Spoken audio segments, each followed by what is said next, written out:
Welcome back to the Film Cynics. Steve and Brian on C-FAX 1070, talking about movies, television, and pop culture.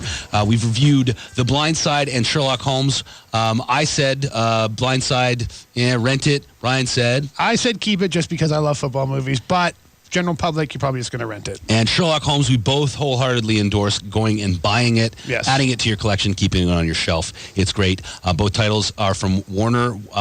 Sherlock Holmes comes out next Tuesday, and The Blind Side came out last Tuesday.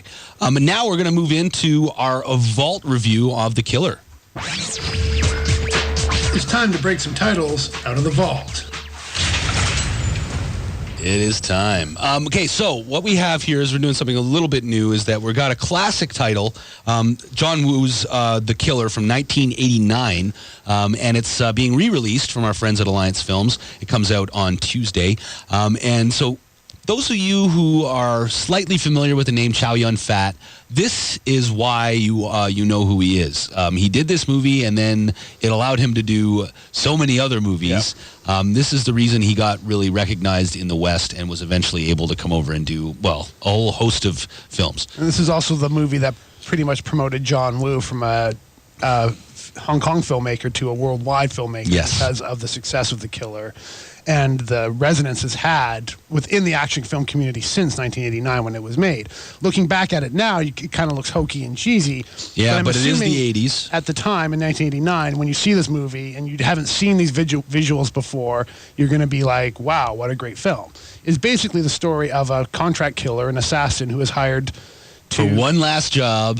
To do one last job, and things go wrong, and he pulls off the job, but then the people who hired him want him dead, so now he's got to fight the bad guys and the cops who are trying to catch him. Yeah. And it's a bloodshed. It's just people being shot and killed constantly for an hour and a half. Yeah. There's a lot of Christian Catholic kind of guilt that goes on in this movie, which is odd for a Hong Kong film. Yeah. I guess maybe I really just don't know what the culture is like. John Woo is considers himself to be Christian. Yeah. Well, I can tell because the whole thing starts in a church and the whole thing ends in a church. Yes.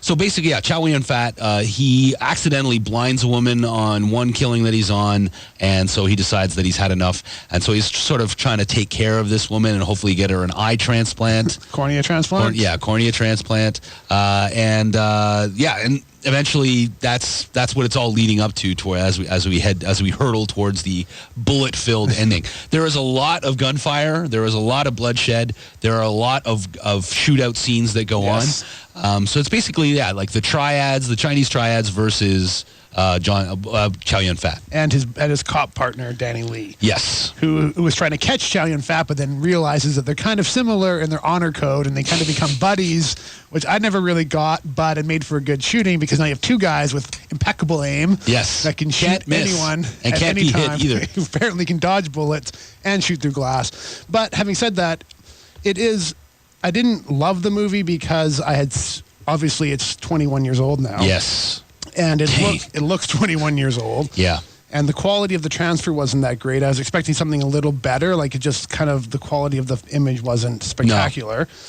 And I had seen all these things since then because a lot of people paid homage to John Woo and this movie in the meantime. So you kind of seen the doves flying around and shoot-ups in churches all the time. So it doesn't look like it's new. But at the time, you got to step back and realize that when this movie was made, a lot of these ideas that John Woo was putting forward were brand new at the time.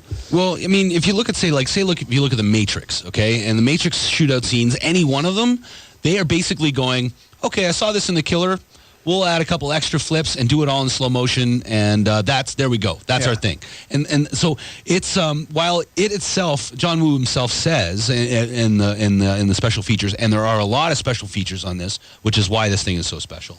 But he talks about all the people he's trying to give homage to and pay homage to, like Sam Peckinpah and Martin Scorsese and everything. But really, now he's this movie has found its place as something that the more modern directors nowadays, the younger guys, they are paying homage to John Woo. So it's this kind of weird recycling, passing on of the torch. But yeah, it has, despite a slight cheesiness, and I think that's partially the culture it comes out of, like this sort of the Hong Kong style is, it's not, everything looks like it might be North American, but it isn't. No. And so I think if you're expecting, because they look like they're doing North American things, and they do them slightly differently, that's cheesy. And no, it's just different. Yes. And so you have to keep that in mind, that doing a shoot 'em up like this, an action film, and having elements of comedy and drama and all these things. I mean, that is actually what was original for back then. Now everybody does it. Now it's the norm, but back in the day, like, action movies were action movies, comedies were comedies, and the two would never meet. Yeah. But then John Woo was like, why can't we do action, comedy, and drama all kind of meshed together in one? And you kind of appreciate the attempt, but then you kind of realize that maybe he should have thought that out a little bit stronger. And when you're watching the special features, and he's talking how he's making this movie, and he kind of made it on a treatment.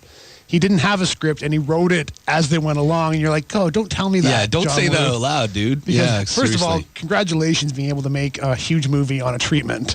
That's really awesome.